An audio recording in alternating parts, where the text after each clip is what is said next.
አሁን ደግሞ ምን ፈለግሽ? ትሰሚኛለሽ ወይዘሮ ቤዛ? አሁን በር ላይ ነው ያለሁት። ይኸውልሽ ወደ ውስጥ የማታስገቢኝ ከሆነ በአንድ ስልክ ጥሪ ብቻ ለጽዮን ደውዬ የአባቷን ሞት አፍረጥርጬ እነግራታለሁ። አዎ አንቺ ሰይጣን!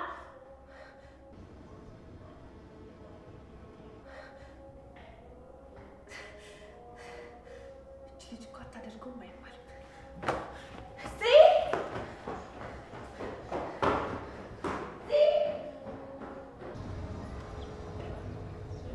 አንቺ ከውከዋ ጉድሽን ስሚ።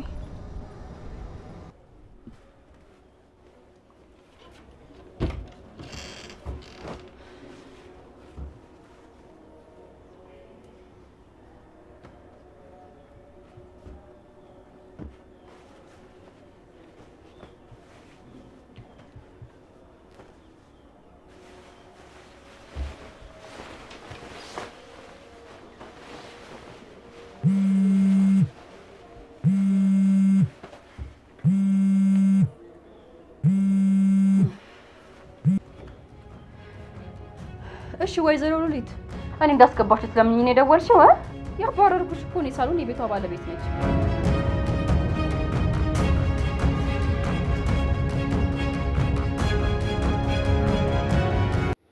ሰላም ለእናንተ ይሁን ውድ ቻናሌ ቤተሰቦች እንደምን ቆያችሁ? እንግዲህ ለቻናሌ አዲስ ለሆናችሁ ላይክ ሰብስክራይብ ያደረጋችሁን አበረታቱኝ ማለት ነው።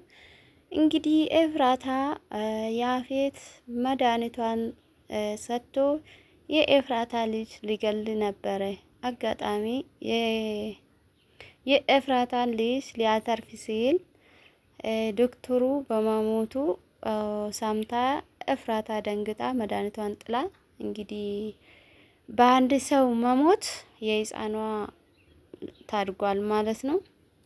እንዲሁም ደግሞ ገኒ የእና ኤፍራታ ቤት እንድሰራ ገብታለች። ከዛ ደግሞ ያፌት እንግዲህ ለስራ ነው የተቀጠርሽ ብሎ ገኒን ያሰቃያታል። ቤዛ ደግሞ ብቸኝነት ተሰምቶኛል፣ ሁሉም ሰው ድብቅ ነው እያለች ታዝናለች። እንግዲህ ኤፍራታም የዶክተሯ ማሞት ያፌትን ተጠርጥራለች። አንተ ነው ዶክተሩን የገደልክ አንተ ያረመኔ እያልክ እውነቱን ደግሞ ያፌት ዶክተሩን የገደለበት ዶክተሩ ከኤፍራታ ጋራ የሚሰሩት ነገር ምስጢር ነበር። ከዛ ነው ሉሊት ቪዲዮውን ቀርጻ ኤፍራታም እርጉዝ እንደሆነች የሷ ዶክተር እንደሆነ ስላወቀበት ያንተ ስራ አቃለው አንድ እርምጃ ሲገቡበት ጠንቅቄ ነው ማቀው ዶክተሩን የገደልክ አንተ ነው ብላ ኤፍራታ ያፌትን ጠርጥራለች ማለት ነው። ያፌት እንደገደለው ዳኪ ደግሞ ገኒ እና ኤፍራታ ቤት በመኖሩ ከፍቶት እያለቀሰ ነበር።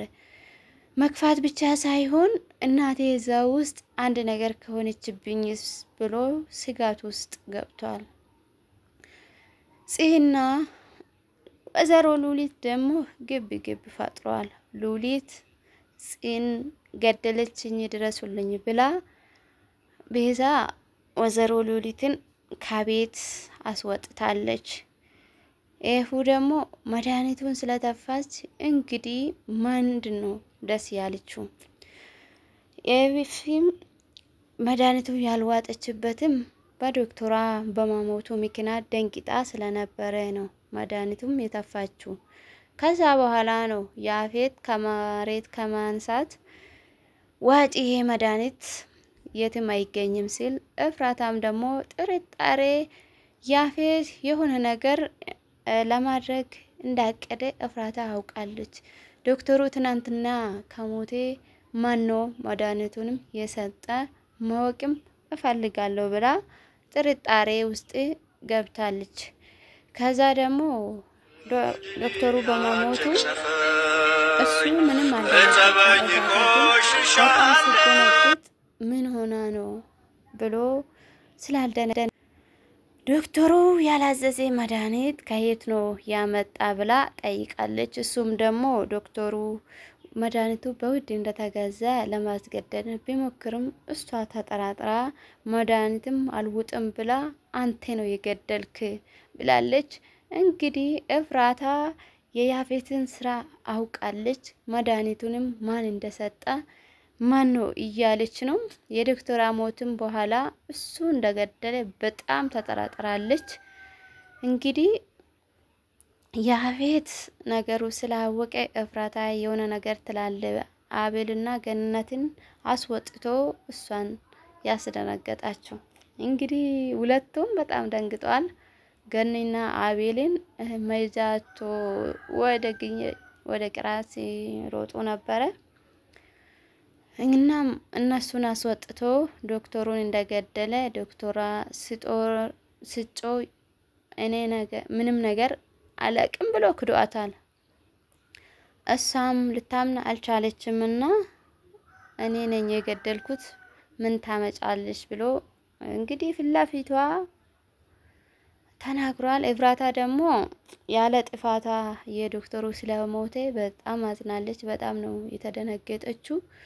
ቤዛም ሉሊትም ከቤት ያስወጥታለች። ከቤት ስትወጣ ያፌት የሆነ ነገር መጥለያ ይሰጣኛል ብላ ነበረ። ያፌት ጋር ሄዳ ነበረ።